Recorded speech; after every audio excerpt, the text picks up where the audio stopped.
नाशिक शहर पोलिसांच्या गुन्हे शाखा युनिट 2 ने मोठी कारवाई करत ऑटो रिक्षा चोरी करणाऱ्या आरोपीला अटक केली असून चोरीची रिक्षा हस्तगत करण्यात आली आहे।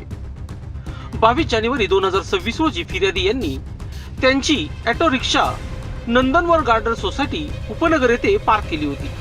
मात्र अज्ञात व्यक्तीने ती चोरी करून नेल्याने उपनगर पोलीस ठाण्यात गुन्हा दाखल करण्यात आला होता। या प्रकरणाचा तपास गुन्हे शाखा युनिट 2 करत असताना गुप्त माहितीच्या आधारे पोलिसांना कळाले की एक संशयित इसम विना नंबर प्लेटची चोरीची ऑटो रिक्षा घेऊन पाथर्डी फाटा परिसरात येणार आहे।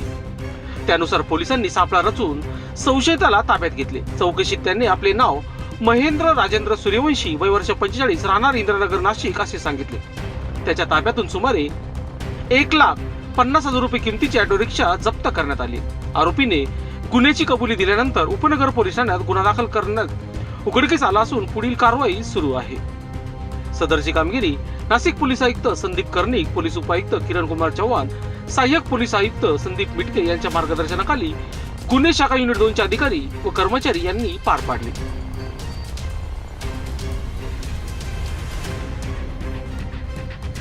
लोकशास्त्र न्यूज साठी विशेष प्रतिनिधी नाशिक रोड।